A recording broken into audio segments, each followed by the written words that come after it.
The first thing to remember is that a foodborne outbreak refers to two or more people getting sick from eating the same food.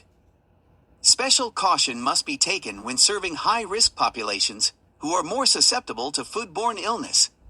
These groups include infants, the elderly, and people with impaired immune systems.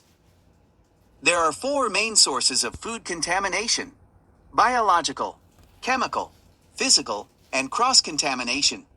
Biological refers to organisms like viruses, bacteria, parasites, or fungi.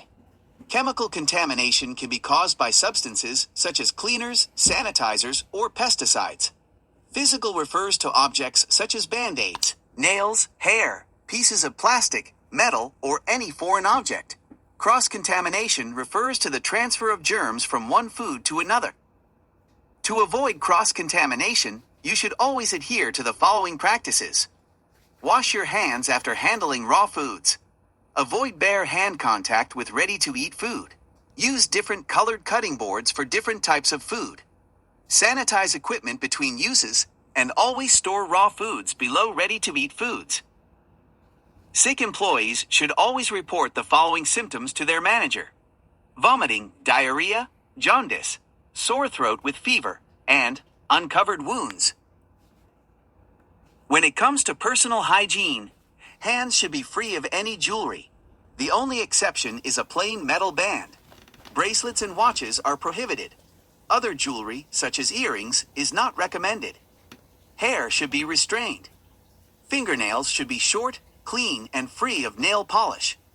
No smoking or vaping is allowed in food preparation areas. Hand washing is the most important step in preventing foodborne illness. The correct steps for hand washing are as follows. Wet your hands using warm running water. Apply soap on the hands and any exposed parts up to your elbow. Wash your hands for a minimum of 20 seconds, with 10 to 15 focused on rubbing them. Rinse using clean, warm, running water. And finally, dry your hands using a single-use disposable towel or a hot air machine dryer. When cooking food, you must make sure that it reaches the correct internal cooking temperature. When reheating food, it should always reach a minimum internal temperature of 165 degrees Fahrenheit for at least 15 seconds. Poultry must be cooked to an internal cooking temperature of 165 degrees Fahrenheit for 15 seconds. Ground meats must be cooked to an internal cooking temperature of 155 degrees Fahrenheit for 15 seconds. Fish and seafood must reach a minimum internal cooking temperature of 145 degrees Fahrenheit for 15 seconds. Whole cuts of meat, such as pork and steak, must be cooked to an internal minimum temperature of 145 degrees Fahrenheit for 15 seconds. Fruits, vegetables, and foods meant for hot holding need to reach an internal cooking temperature of 135 degrees Fahrenheit. Remember that the temperature danger zone is from 41 to 135 degrees Fahrenheit.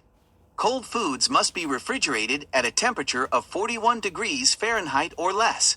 Frozen foods must be stored at a temperature of 0 degrees Fahrenheit or less. But remember, there are some exceptions. Milk, shell eggs, and shellfish can be received at a temperature of 45 degrees Fahrenheit. Milk and eggs should be grade A and pasteurized. To thaw food safely, you must follow one of the four approved methods. 1. Thaw as part of the cooking process. 2. Thaw in the refrigerator. 3. Thaw in the microwave oven. Or 4. Thaw under cold running water. To safely cool food, you can use any of the following methods. Cut the food into smaller portions. Stir the food. Use shallow pans. Use an ice water bath. Add ice directly to the food, or use an ice wand. Hot food must be cooled rapidly in a period no longer than 6 hours. The decrease in temperature from 135 degrees Fahrenheit to 70 degrees Fahrenheit must occur within the first 2 hours. After that, you have an additional 4 hours to take the food from 70 to 41 degrees Fahrenheit. The 9 main food allergens are dairy, eggs, fish, shellfish, nuts, soybeans, wheat, peanuts, and sesame. When washing dishes manually, you must use a 3-compartment sink and follow the correct steps. First, Scrape the dishes to remove food particles and debris. Then, use the first compartment to wash, the second compartment to rinse, and the last compartment to sanitize the dishes. Finally, let them air dry. Approved sanitizers include iodine, chlorine, and quaternary ammonium. Remember to always use test strips to test sanitizer concentration. 존맛. Well done! You have completed the review. Please click on the button to continue to the exam.